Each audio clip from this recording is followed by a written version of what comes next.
views and opinions expressed in this program are those of the participants and do not necessarily reflect the views of BronxNet or the program underwriters.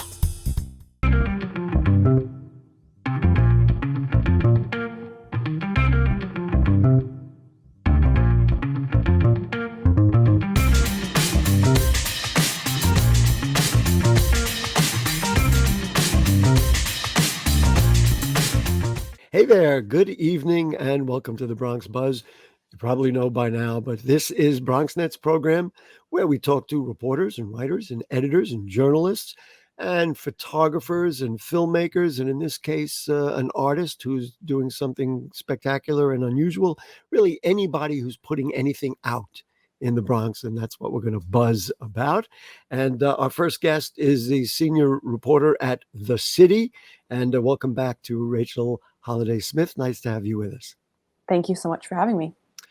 You wrote a story about a pause on evictions that has been in place by executive order since the early days of the COVID outbreak. And now it looks like, I don't know, it's up for question. Is it going to stick around? Are we still going to have an eviction moratorium, or are we not? It appears she's ready, that's the governor, is ready to let it expire. What do you think? Yeah, we're hearing from our sources in Albany, this is in the legislature, and from Hochul's office, that there's really not enough interest from Albany lawmakers to keep this eviction moratorium in place. As you said, it's been in place since the beginning of the outbreak of COVID-19 in New York, all the way back in March 2020. And it's been, kept alive in different forms, first by executive order by former Governor Cuomo, and then by legislation in Albany. And now, this weekend, on January 15th, that eviction moratorium expires. So we reported, myself and my colleague Josefa Velasquez reported that there's not interest from Albany lawmakers to keep that going one more time. So we may actually see evictions come back very soon. It's very interesting because the entire state legislature has moved leftward, if you want to put it that way. There's a Democratic majority in the state legislature.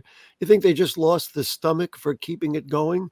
Or are there, from a political point of view, there's so much else going on, we know that, or at this point, are there real reasons that say, you know what, maybe we've done enough at this point? Yeah, we were hearing from our sources and directly that they actually want to save their political firepower, so to speak, not for extending the eviction moratorium one more time, but for good cause legislation, which essentially would make tenants' rights much stronger in New York and allow tenants to stay in their apartments for many other reasons. And landlords are fighting it very hard. So that's going to be a really big fight. And we're hearing that even tenant advocates who you would think would be really behind extending the eviction moratorium are saying, you know what, this is going to be a really hard fight, and we're going to keep our political capital for that other fight. I will also say that, I was hearing from sources that the last time the eviction moratorium was extended, you would think that it would sail through and it would be easy, and it did pass, but 20 Democrats actually voted against it. So it seems as though even in a very blue legislature, there's less political interest to keep this going. I have to tell you, I have friends and others who are in real estate and property owners, and I always wondered how they were doing during this period of time where their income was severely challenged, or maybe in some cases they were waiting for governmental checks to, supplement what they were not getting. But, we need good development. We need good developers. And so maybe there's some of that as well, is that elected officials, no matter what party they're from, are saying, you know what, the next time I want something built, or I want it right, or I want the kind of project in my neighborhood, I'm going to lose a friend if I don't handle this in this way. Yeah. Am I onto something there? I think you are onto something, and we certainly have heard from those small landlords and big landlords, to be honest, who are saying the same thing, which are saying, this is really hurting me, hurting my bottom line. Of course, tenants are saying that as well. They are struggling deeply and are very afraid of being out on the street. But interestingly, in this particular political debate or negotiation around evictions. There are landlord groups who are siding with tenant advocates who are saying, let's actually just get rent relief funding for everyone, meaning paying those landlords who haven't been collecting rent checks for so long and allowing tenants to get some of that back rent paid. So they're coming together to say, hey, we got to get a payout here and we have to fill this hole of rent that hasn't been paid. So that's also where some political capital is being spent rather than extending this moratorium. That is a fascinating dynamic. I mean, I don't know. Maybe we'll get some tenant leaders in here at some point and hear exactly what they think. But the idea that they would work together, maybe that would be one of the unintended positive consequences of what's happened here, because they say, maybe there's a better way to handle it. I was surprised in your piece. I was surprised not surprised when you said that landlords were, certainly wanted to let the thing expire, but that tenant groups also were kind of like, you know what, let it go. It's not helping us. Yeah, exactly. I should say not all tenant advocates feel this way, but some of some of the big ones are really, it's not that they're saying, yes, let's let it expire, but they're rather not fighting for extending it, which is notable. That is a notable change. Yeah. It's very interesting. The other thing that is involved in this, and we have it with all the COVID regulations and everything else, and I think it's one day I bring a psychologist on and talk about it. It's a fascinating dynamic about people going back to work, and that I guess if they don't have the pressure of the rent, we know what's out there with COVID and Omicron and everything else, and they say, you know what, right now, I don't have to worry about my rent. I'm not going back to work.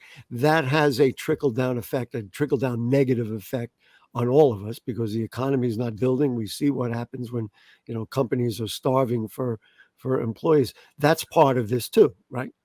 It is. We didn't address that in our specific reporting, but certainly that is an argument that's being made. It's all sort of tied together.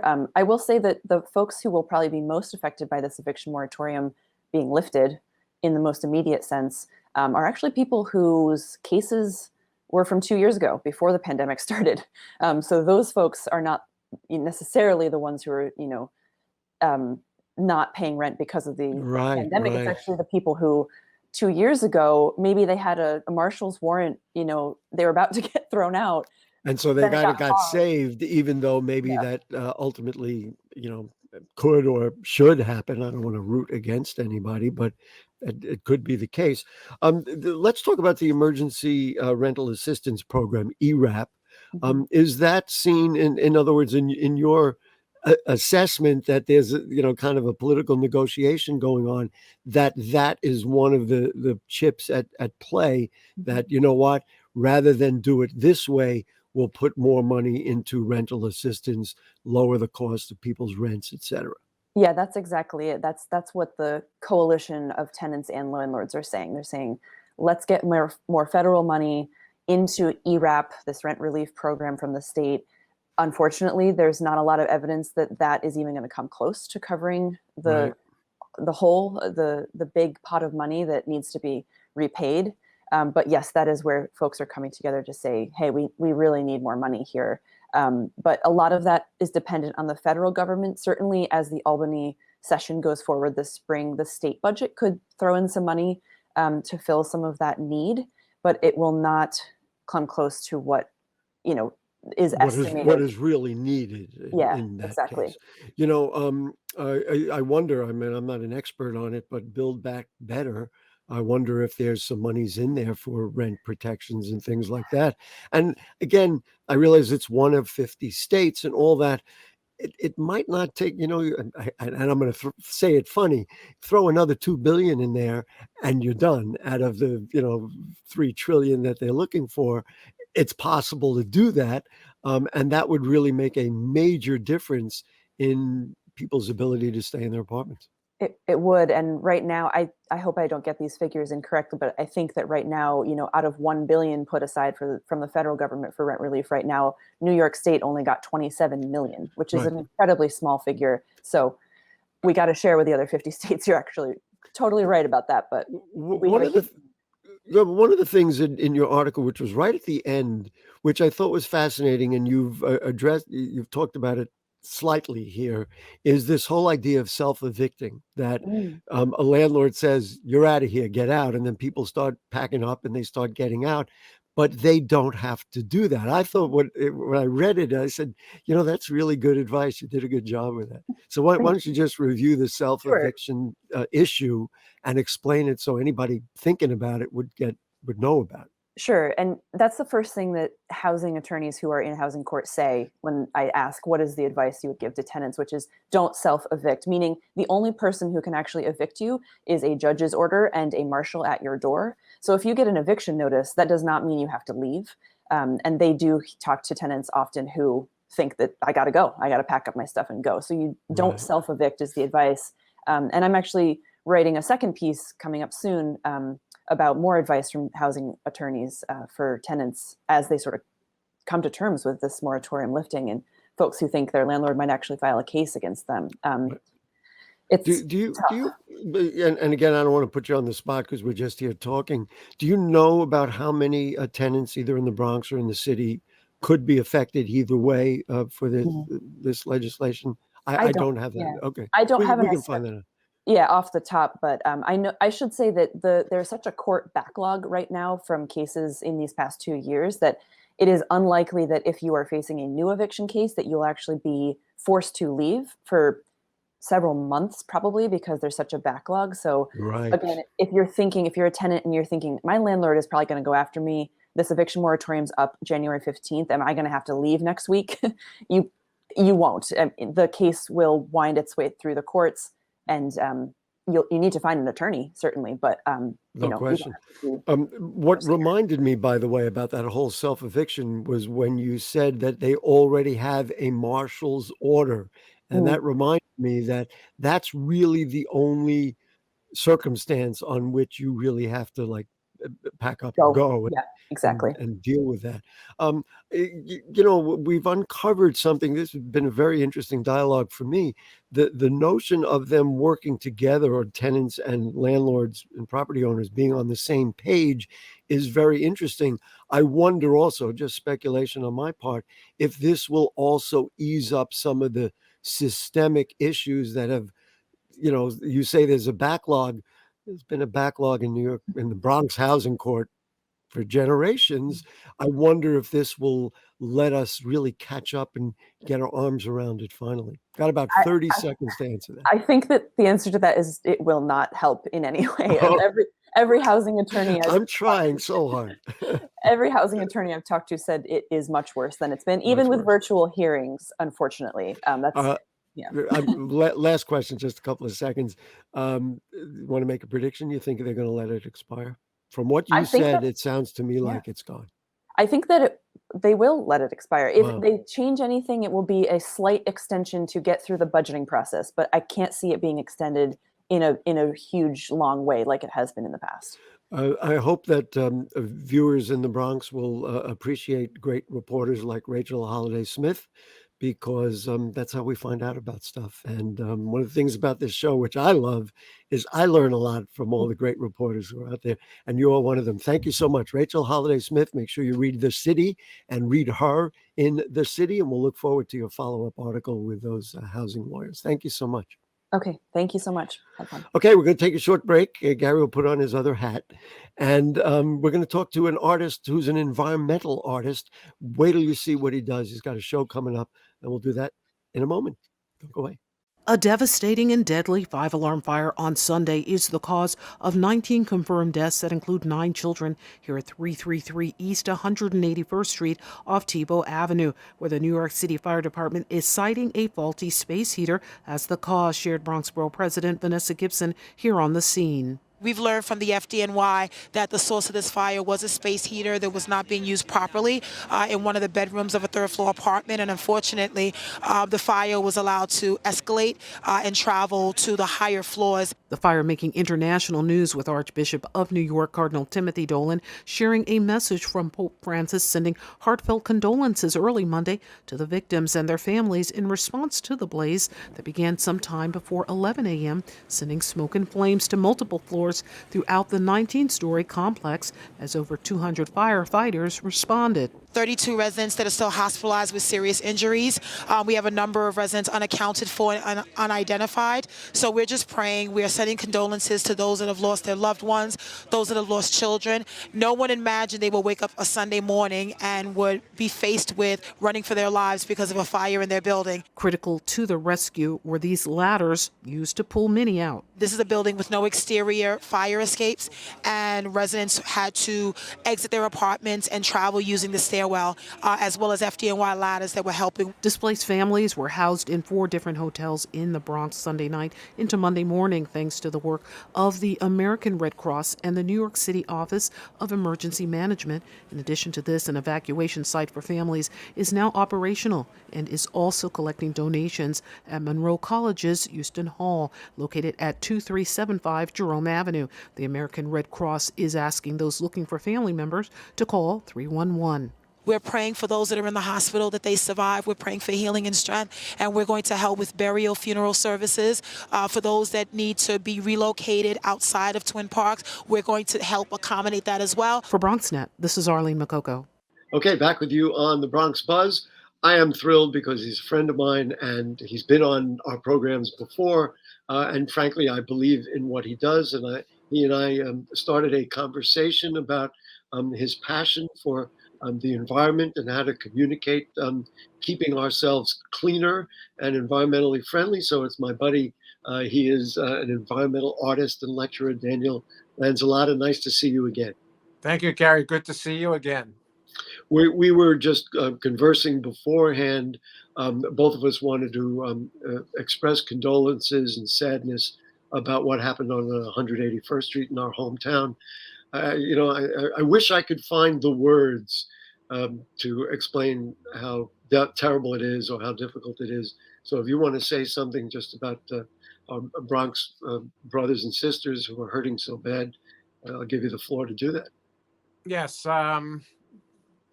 that particular community means a lot to me. I used to be the safety coordinator in the chemistry department at UCLA, so I know a little bit about safety procedures. And I'm blown away by the fact that people are using space heaters in apartment buildings. Not a good idea under any circumstance, anywhere. But again, people are cold, and there are reasons why they're doing that. And so they're fulfilling maybe something that's not being done by landlords in general. And then I just read this today about the doors. That was what I was going to bring up. I don't want to spend a lot of time on this because you right. So it's really it's imperative that people think about what they're doing, make sure that smoke alarms are in place, and carbon monoxide things are in place, safety features are in place across the board. Yep. No matter whose responsibility it is. Close the door, even in the moment of panic. Remember, you got to remember to close the door. Anyway, Dan, let's tell the truth.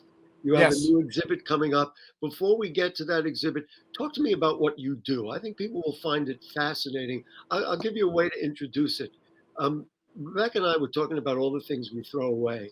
And I was going to get my toothbrush and say, when I replace my toothbrush, what do you do with it? And you're going to throw it in the garbage, right, and it's going to sit at the bottom of the ocean until 4,000 years from now, forever. What do you do with this? Here's a little a marker that I use here to. Is that a Sharpie? Yeah, I guess it's a Sharpie. Yeah, it's a permanent. There's a few things evil about it. One, it's the plastic packaging that the marker is held in with the ink. And so it's when we look at laundry detergents, for instance, the big name brands for the most part, they're very expensive. And the containers are very toxic, but what's inside the containers, the laundry detergents themselves, is staggering. It's beyond one's comprehension that people even do their laundry with this toxic chemical waste. It's affecting us in ways that are just incredible.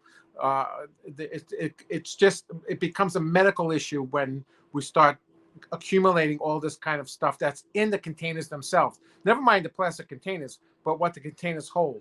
So that's an issue unto itself. But my expertise is in using plastic debris to make art I and just to wanted have a to say, statement about it. so not only the package, the plastic, Right. but the chemical that's in here. Who knows what Exactly. it is? What is? Let's use what is on your shoulder as an example of the kind of things that you create. My what is piece that? here. Yep. Well, that piece is several years old. I used to wear a lot of these pieces, and all kinds of magic things happened. 2 years ago, I got invited to Italy. I was on Metro North going up to Bridgeport, Connecticut. I was living in Bedford-Stuyvesant at the time. I had like 5 pieces on. This guy sits next to me. It's the day before Thanksgiving. He goes, "What is all that?" I have a conversation with him. It turns out he's a producer, a filmmaker, invites me to Italy, all expenses paid. I spent 7 days in Italy, Wow. giving a lecture, talking. It was just crazy. From that, we were going to go to Australia and do a very big show, and then COVID happened, and that got kind of crushed. But I communicate with him on a regular basis, and it turns out that he's a one of the technologists that's behind the online producing of Burning Man. Oh. So I was going to do that too, but I was not ready for the online But the exhibit. point is that this artwork is created from plastic that you have Trash, found. all From trash.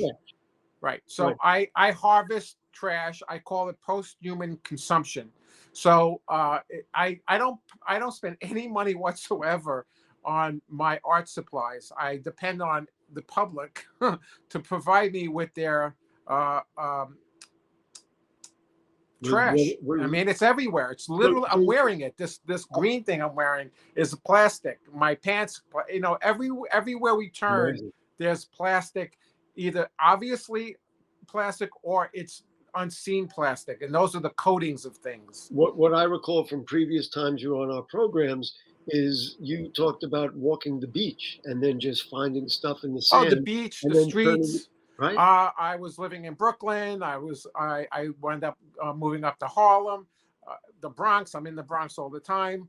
But there's no end to this insanity. And so there's a movement to have producer responsibility and let the producers who make this stuff clean up the environment. Like Coca-Cola is the biggest producer of plastic bottles, and there's a movement for them to get their act together and to participate in cleaning the mess up. Well, I'm for that to an extent, and I'm for that end of it where they kind of change their formulations for things and try to make that plastic more user friendly, more eco friendly. But at the end of the day, it's everyone's individual responsibility to clean up their act. And I have seen people throw stuff out windows of cars, and I've actually got out of my car and threw it back in their car. I was in Brooklyn. Stay safe. I was down by Court Street. This guy threw something out of the car. I threw it back at him. He got out of the car. Whatever.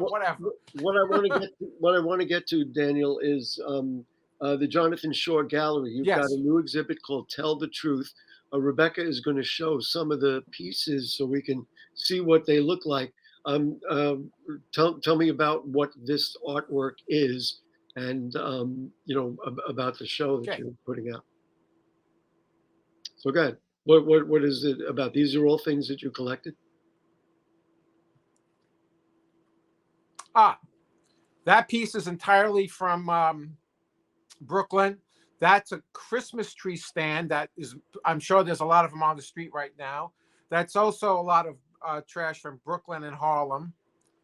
That's mostly debris from, that's 100% French debris. That was 2 garbage cans. That piece is called COVID Warrior. That's made from 3,500 handmade beads, mostly from plastic debris from during COVID from Harlem. And so you've put all this together for the exhibit, Tell the Truth? Yes. Tell me, is there a theme? Is there something? We will have all the details. It's at 547 West 27th Street on the 4th floor. It's running all this month. But tell me, like in your mind, what's it about? It's about personal responsibility and taking charge of one's life and trying to make a decision about when you're purchasing something or consuming something that you have thought it out in advance, or not going to the store hungry, as they say. and trying to reduce the packaging and trying to reduce what you purchase. It's really come down. It's a crisis. We're in a crisis. Yeah, I mean, and that crisis extends to COVID-19 and those viruses. This is viruses in the ocean. These viruses are already out there. So there's COVID-19. There's the variants. There's Delta. There's Omicron. There's viruses X, Y, and Z coming. That's zoonosis. Zoonosis viruses are when the virus transmits from the animal kingdom to the human kingdom. So right. we're getting diseases that are coming into our beings. That's what was said to be the truth from COVID-19 from China, from the wet markets, if that's true. So, well, I want to just go back to something that you said, which is interesting about each of us, taking personal responsibility. I'm not sure what I would do for my class if I didn't have this marker. But your point is, if you take responsibility, when I go to the store, in addition to determining which one I want, note how it's packaged and say, you know what, if it's packaged with paper or something that you're going to be able to recycle, maybe make that choice instead of just buying one that's completely wrapped in plastic.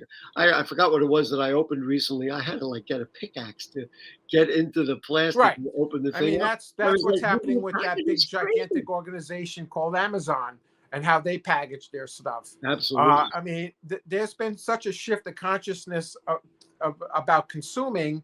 And because of the pandemic, people have chosen to stay home and for obvious reasons and shop. And when I'm out doing my garbage walks, I have seen nothing but a tremendous increase in seeing that little happy smile thing that Amazon uses. There's mountains and mountains and mountains and mountains of trash. I gotta ask you and people never leave their home. I gotta ask you this, and I should have brought a couple because, of course, they're around my house, and I'm sure they're around everybody's house who lives and works in this world. When you get those plastic bubble wrap packages, I look at them and I'm going, what am I supposed to do with this? I'm literally lining the floor of the ocean. Yeah, the thing is this big, and the package is like. Yeah. But I know. I see this all day long, and it's all right. There's a trash pandemic on Daniel, top of everything else. We love to give you the a format to be able to have your say. The Jonathan Shorr Gallery is at 547 West 27th Street. We'll have that on the screen so people will know. Right, and you can go and see it by appointment because of COVID. We had our opening this past Thursday. There'll be a closing ceremony or show sometime soon, probably by the end of the month. Dan, hopefully it'll get extended. Dan, will you and I and many others will keep fighting. We appreciate your time. I appreciate being here.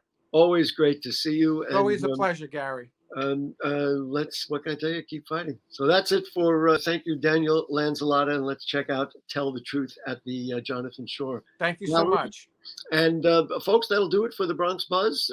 Thank you so much to Rachel Holliday Smith. What a wonderful reporter who joined us earlier. And you know what happens every single week. We'll see you next week.